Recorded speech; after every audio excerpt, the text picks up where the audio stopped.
Speak with Kody periodically because I'm still trying to work out this separating our assets, the property and all that stuff. Do you understand that you love? The ashes of Kody past the final chapter of this storm didn't arrive with fireworks or grand proclamations. It arrived in silence, the kind that creeps into a room after everyone has said all they can, when the weight of broken promises lingers heavier than words ever could. Kody Pass, once envisioned as the shining beacon of the Brown family's American dream, now stood as little more than a graveyard of memories. Weeds sprouted between rusted stakes, the once mapped-out lots faded from meaning. The property was supposed to be the bond that united them, a place where the wives would build their homes, where children would roam free, where love would outlast time itself. Instead, it became a symbol of lies, manipulation, and favoritism. Kody often spoke about family legacy. But what was that legacy now? A patch of land no one wanted, tied up in debt, with every dream attached to it buried beneath resentment. The only structures standing were not homes but walls, the ones the wives had built around their hearts to protect themselves from the man who broke them. Robyn's final mask slips. Robyn, once hailed as the rescuer, the woman who was supposed to complete the Brown family, now found herself at the center of its ruin. The whispers that had followed her for years, about manipulation, about financial control, about favoritism, were no longer whispers. They were shouts, echoes on social media, accusations from within the family, truths spoken in confessionals, in courtrooms, and in living rooms. Her children, too, felt the cracks. Brianna withdrew from public life, tired of defending her mother online. Aurora, once so fiercely loyal, struggled with her own questions, torn between the love for her mother and the truth she could no longer deny. Even Dayton, who had always been shielded, began to distance himself quietly. For years, Robyn clung to the image of being the victim, the one who just wanted peace, the one who never asked for this. But that mask could only be held for so long. When the financial scandals surfaced, when receipts and documents began to make their rounds, the narrative shifted permanently. The carefully crafted story crumbled. No longer the victim, Robyn was exposed as an architect of control. And that, more than anything, destroyed what little trust remained. Kody's collapse. Kody Brown, the man who once strutted before the cameras with his golden curls and larger-than-life ego, was now a shell of himself. His power, once drawn from the loyalty of 4 wives and 18 children, was gone. Christine had walked away with her head high, embracing freedom. Janelle had chosen her peace, even in heartbreak, clinging to the memory of her son Garrison as her strength. Meri had finally shed her silence, trading her loyalty for truth, stepping into a life where she no longer begged for scraps of love. And Kody? He was left with empty hands. He clung to Robyn, but even that bond was poisoned. Their love story, once painted as destiny, now looked more like codependency, 2 people tied not by romance but by mutual destruction. He tried to salvage his reputation. He gave interviews, made appearances, tried to blame the wives, the culture, the fans, anyone but himself. But every time he spoke, the words sounded hollow, dripping with defensiveness. The man who once preached about patriarchal order was now drowning in isolation, exposed as a man who confused control with love, power with respect, and favoritism with faith. The wives reborn, but out of the ashes of collapse came something far more powerful than the show itself, the rebirth of the women. Christine thrived in her independence, her memoir flying off shelves, her laughter infectious, her new love life blossoming with the kind of joy fans had never seen in her before. She wasn't just surviving, she was radiant. Janelle, still carrying grief that would never fully leave her, became the voice of resilience. Her strength inspired not just her children but viewers who had lived through their own battles of betrayal and loss. Her honesty about her pain made her more beloved than ever. Meri, once the most silent, stunned the world by finding her voice. Her story wasn't just about betrayal, it was about awakening. Fans who once pitted her now celebrated her courage to step out of shadows and into her own light. Together, the 3 women embodied something larger than the Sister Wives brand. They became symbols of healing, of reclaiming power, of breaking free from systems designed to keep them small. The legacy fans will never forget, and so, the Brown family saga reached its inevitable conclusion. Not with triumph, not with the united vision Kody once promised, but with collapse. The children would carry the scars. Some would speak out. Some would retreat. But all of them would know that the dream their father built was never really about love, it was about control. The wives, though battered, would rise higher than the man who once tried to define them. And Kody and Robyn? They became the cautionary tale. The warning whispered to women who sacrifice themselves for a man who demands loyalty but offers none in return. The story parents would tell their daughters about recognizing red flags. The reminder that sometimes, walking away isn't betrayal, it's salvation. In the end, Coyote Pass never became the kingdom Kody promised. It became a wasteland, a mirror of his downfall. And the true legacy of the sister wives story wasn't in the land, or in the man who preached love while practicing favoritism. It was in the women who found freedom, the children who found their voices, and the truth that could no longer be silenced. Because in the ashes of betrayal, sometimes the most beautiful thing that can rise is freedom. The shattered throne the sun had barely set over Flagstaff, but the Brown household felt darker than it had in years. The collapse was no longer a distant shadow, Kody and Robyn's empire was crumbling in real time. Inside the mansion they once flaunted as the crown jewel of the family's sacrifices, silence screamed louder than any fight could. Furniture stood untouched, unpaid bills were scattered across the counters, and the once boastful walls seemed to mock them with every echo of emptiness. For years, Robyn had worked behind the scenes, spinning her image as the savior wife, the one who had endured hardship, who had saved Kody from loneliness, who had been loyal when the others betrayed. But now? That facade was dust. Her mask had cracked wide open, and the world was seeing her raw, unpolished, manipulative core. The fallout intensifies. Kody stormed through the kitchen that evening, tossing a stack of foreclosure notices onto the marble counter. His golden curls, once his pride, looked disheveled, greasy and tangled like his thoughts. "We're finished, Robyn," he spat, his voice a low growl. "Do you understand that? Finished. The farm? Gone. Coyote Pass? Gone. TLC? They've turned their backs. And the wives, you know what they're doing? They're celebrating our downfall." Robyn's eyes, swollen from nights of restless crying, widened as she clutched at her chest like a woman betrayed by fate itself. "No, Kody, no, this isn't supposed to happen. You promised me, I promised you?" Kody snapped, his voice echoing off the high ceilings. "Robyn, I gave you everything. I turned my back on Meri. I humiliated Christine. I broke Janelle's heart. I abandoned my own children, my sons, for you. And what do I have left? Nothing but your tears and excuses." Her lip trembled. For once, the practiced sobs and rehearsed victimhood didn't land. Kody wasn't shielding her anymore. The children rise. Word of the collapse spread quickly among the Brown children, but none were more vocal than Savannah and Gabriel. Savannah, usually quiet and reserved, had found her breaking point. Standing in Christine's kitchen days later, surrounded by her brothers, sisters, and aunts, she unleashed her pain. "I'm done protecting them," she said firmly, her voice steady despite the tremor of rage beneath it. "I watched my mom struggle. I watched Dad chase Robyn's kids around like they were gold while pretending we didn't exist.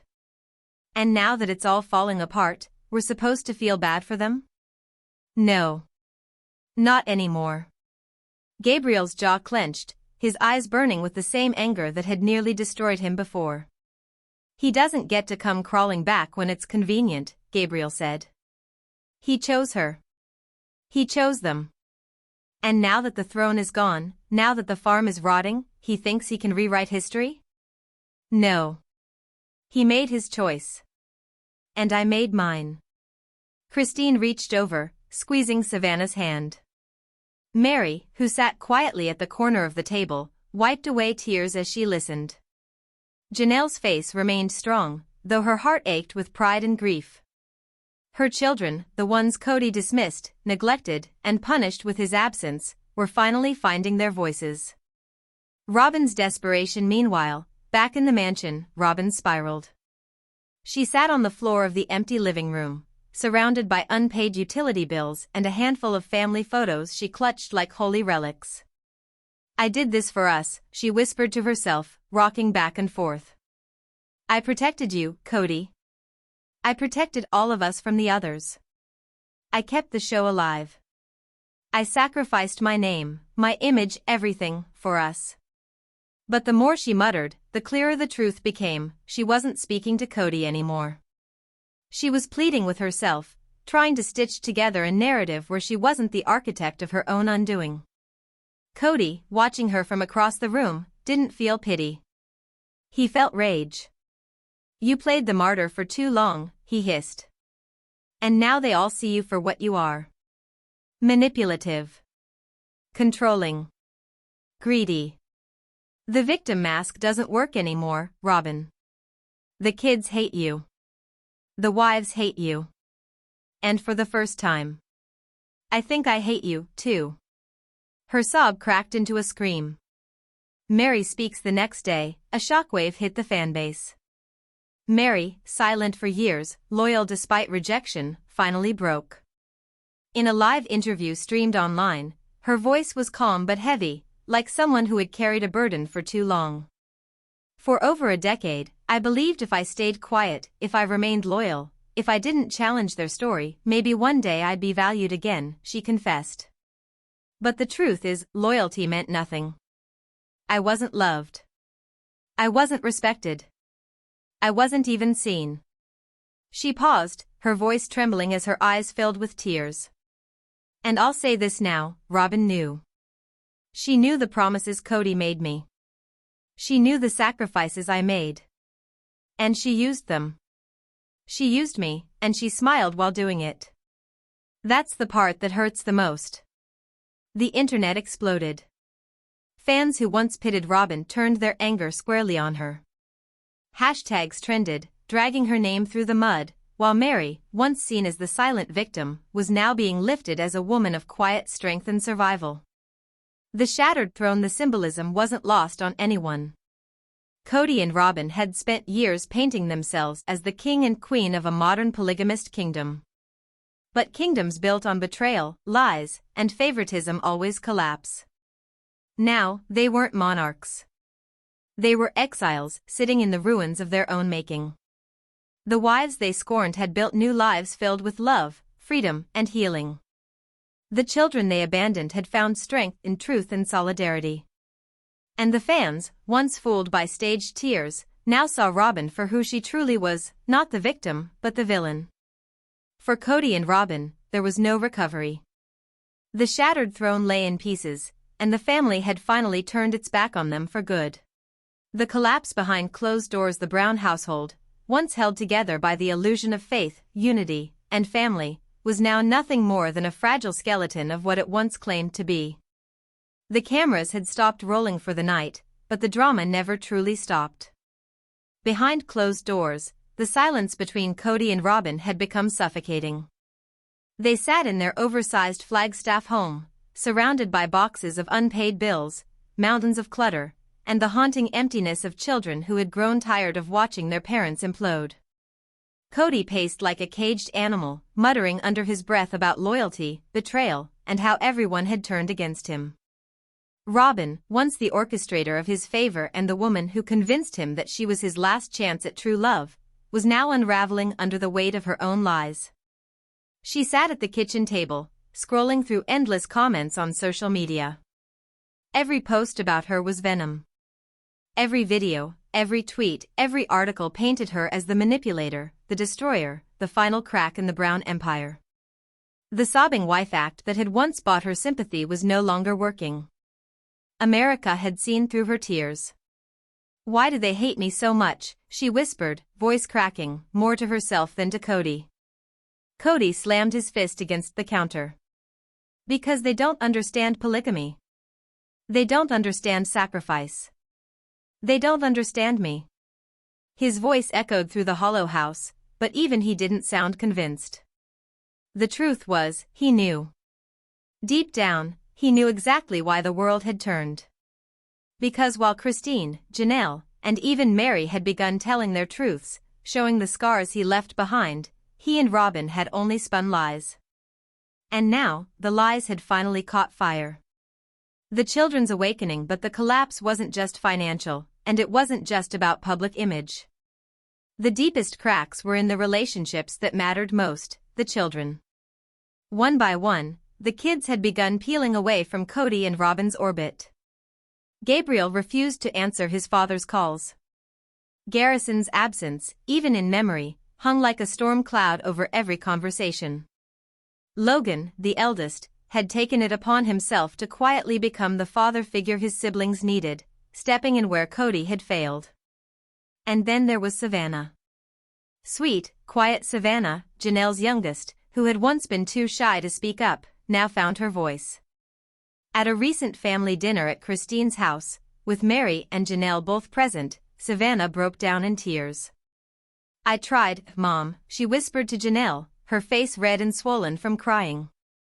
"I tried to make Dad notice me. I tried to be enough. But he only wanted Robyn's kids. He never even saw me." The room went silent. Janelle, already grieving the loss of one son, held her daughter close as her own tears fell. Christine placed a steadying hand on Savannah's back. Meri, usually quiet, finally spoke. "You were always enough," she said firmly. It was him who wasn't. The power of that moment was undeniable. For the first time, the children realized that they were no longer powerless.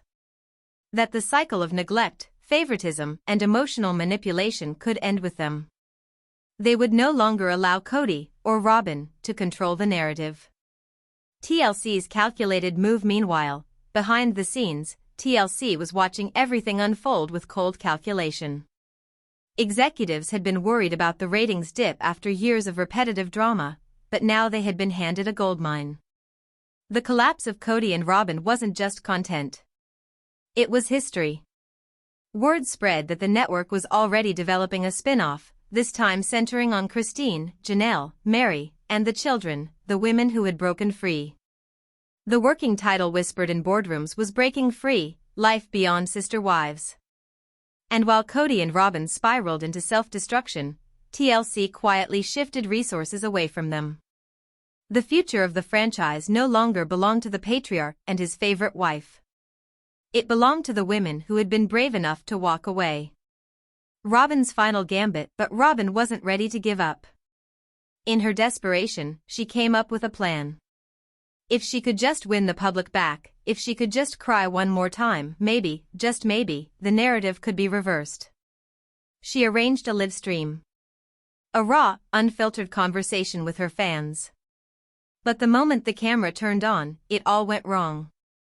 She sobbed, wailed, begged the audience to understand her pain. She claimed she was the victim, that she was misunderstood, that she never wanted to be the villain. But the comment section lit up like wildfire. "You destroyed that family. You stole their father. You manipulated every moment. You're crying because you got caught." The live stream was a disaster. Within hours, clips went viral. Memes spread like wildfire. And Robyn's image was destroyed once and for all. Even her own children, Aurora and Brianna, watched in stunned silence from the other room. "Mom," Brianna whispered later that night, "maybe they're right." Robyn's face went pale. For the first time, even her daughters were slipping away. Kody's breaking point by now, Kody was completely unrecognizable from the man America first met in Season 1. The confident, self-proclaimed leader of his family was gone, replaced by a bitter, angry shell of a man. One night, after another screaming match with Robyn, he stormed out into the yard, pacing under the cold Flagstaff sky. He looked up, his breath visible in the night air, and muttered, "I lost them all, every single one of them." For once, there were no cameras. No TLC crew. No audience to blame. Just silence. And in that silence, Kody finally felt it, the crushing weight of his own choices. He had sacrificed everything, every wife, every child, every ounce of respect, for the illusion of love with one woman. And now, even that was slipping away. The rise of the forgotten wives. While Kody and Robyn drowned in chaos, Christine, Janelle, and Meri flourished. Christine thrived in her new marriage, radiating joy that fans hadn't seen in years. Janelle focused on her children, her strength unshakable even in grief. And Meri, after decades of silence, finally began speaking her truth. Together, they had built something stronger than the original dream of sister wives ever could have been. They had built freedom. And the world was watching. Fully move on. So at this point, Maddie's the only one who's actually physically been on the property. We had to act really quick because pieces like this. When we left off, we were talking about loyalty. That word Kody Brown loves to toss around like it's the holy grail of relationships. But let's pause for a moment and ask ourselves, what has Kody ever done to earn loyalty? Because loyalty isn't demanded. Loyalty is built. It's nurtured. It grows out of trust, consistency, love, and sacrifice. And if we're being brutally honest, none of those words apply to the way Kody has treated his family. Instead, what Kody really craves isn't loyalty at all. It's control. Backhand index pointing right, and here's the twist, the more control he demanded, the more his family slipped through his fingers. Take Meri, for example. Meri stayed far longer than most women ever would. She endured years of neglect, public humiliation, and private rejection. She stayed when Kody openly told the world he didn't love her. She stayed when the infamous catfish scandal nearly destroyed her dignity. She stayed when every ounce of her spirit was telling her to leave. Why? Because she believed loyalty meant staying. But here's the part Kody will never admit, Meri's loyalty wasn't weakness. It was strength. Staying in a loveless marriage for over a decade isn't easy. And yet, when Kody talks about loyalty, he doesn't mention Meri's sacrifices. Instead, he points fingers. He blames her for emotional betrayal, while ignoring the decades he left her emotionally starving. And let's not forget his most shocking confession, that the only reason it took him so long to tell Meri he didn't love her was because of Robyn. Imagine that. Your marriage collapses, not because of your own choices, not because of your actions, but because your husband was too busy chasing someone else's approval. That isn't loyalty. That's cowardice. Now, let's talk about Christine. Christine's story is different. She didn't just stay. She reached a point where staying would have destroyed her. And leaving was her revolution. But Kody still couldn't respect that. Remember the scenes where Christine finally admitted she wasn't happy? She had told Kody, again and again, that things weren't working. And his response? To dismiss her, to belittle her, to call her a liar. Even when she tried to explain the years of neglect, Kody's golden wife, Robyn, stepped in to gaslight her further. Robyn had the audacity to claim that Christine was exaggerating, that she couldn't possibly know what she was talking about. As if Christine hadn't lived her own pain. That's the Robyn effect. Not empathy. Not sisterhood. But undermining, dismissing, and rewriting reality to make herself the hero of every story. And yet, Christine's departure marked a turning point. It was the first time Kody's illusion of control shattered on national television. He thought his word was law. He thought his wives would bend and break forever. But Christine showed him the unthinkable. She could walk away, and she could thrive. Then there's Janelle. Janelle's loyalty has always been quiet. Subtle. Less about romance, more about stability. She was the pragmatic wife, the financial thinker, the one who kept the gears turning. But here's what makes her story so gut-wrenching. Janelle gave Kody the benefit of the doubt again and again. She excused his absence, overlooked his neglect, and tried to meet him where he was. Until she couldn't anymore. One of the most heartbreaking revelations came when Janelle admitted that her daughter Savannah had to learn to accept her father for who he is. Imagine teaching your child that lesson. Not because her dad was quirky, or flawed, or human, but because her dad simply wasn't there. That's not just sad. That's devastating. And the true tragedy? Janelle's sons. Garrison and Gabriel. Two young men who just wanted their father's love. Who begged for his attention. Who were told that the pandemic was the excuse for why their dad abandoned them. But let's be honest, it wasn't about COVID. It was about Robyn. It was about Kody protecting his golden household at the expense of everyone else. And now, Garrison is gone. And nothing Kody says or does will ever erase the fact that he wasn't there when his son needed him most. Now, let's turn to Robyn. Robyn, the last wife standing. The so-called winner of Kody's affection. But what exactly did she win? Because look closely, and you'll see it. Robyn isn't triumphant. She isn't glowing with victory. She's miserable. Every episode shows her in tears, sobbing about the fallout, drowning in the chaos she helped create. But here's the truth no one wants to say out loud: Robyn isn't miserable because the family fell apart. She's miserable because she has no one left to compete with. Think about it. From the moment she entered the family, Robyn thrived on being the favorite. She needed the other wives to compare herself to. To feel like she was winning. To prove she was the chosen one. But now? The competition is gone. Christine left. Janelle walked away. Meri finally closed the door. And suddenly, Robyn's prize is just Kody. A man with dwindling finances, crumbling credibility, and a legacy of broken children. That's not a victory. That's a prison. And then there are the children. This, right here, is the part of the story that cuts the deepest. Because for all of Kody's rants about loyalty, the people he abandoned most weren't his wives. They were his kids. Savannah, begging her brothers to walk her down the aisle because her father isn't worthy of the role. Gabriel, heartbroken after his father forgot his birthday. Garrison, who carried the weight of rejection until it became unbearable. These kids deserved a father who showed up. A father who put them first. A father who understood that love is more than words. Instead, they got Kody. A man obsessed with loyalty, but blind to love. Sparkles, and here's the haunting truth. The wives may be free. Christine may be remarried. Janelle may be pursuing her independence. Meri may finally be finding her voice. But the children? They will carry these scars forever.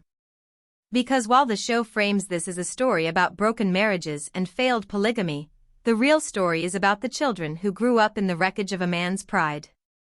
And that's something Kody will never be able to spin. Fire hooks you can use throughout part 2. Kody demanded loyalty, but what he got was silence. Robyn didn't win a husband. She won a lifetime sentence. Christine left Kody, but more importantly, she left fear behind. Janelle's heartbreak isn't her own. It's her children's. The real victims aren't the wives. They're the kids who never got the father they deserved. When we left off, we were talking about loyalty. That word Kody Brown loves to toss around like it's the holy grail of relationships. But let's pause for a moment and ask ourselves, what has Kody ever done to earn loyalty? Because loyalty isn't demanded. Loyalty is built. It's nurtured. It grows out of trust, consistency, love, and sacrifice.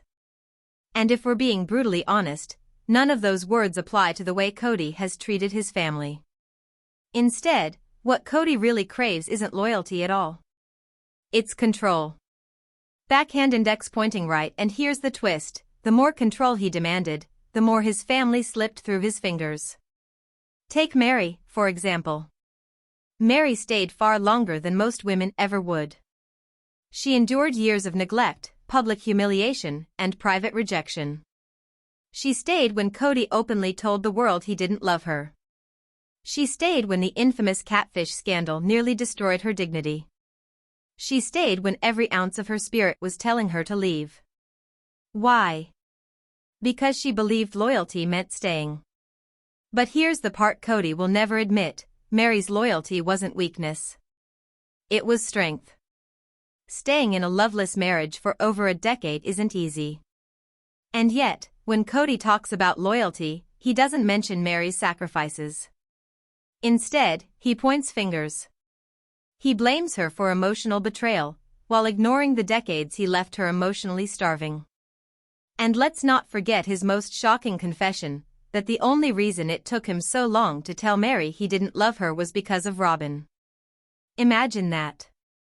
Your marriage collapses, not because of your own choices, not because of your actions, but because your husband was too busy chasing someone else's approval.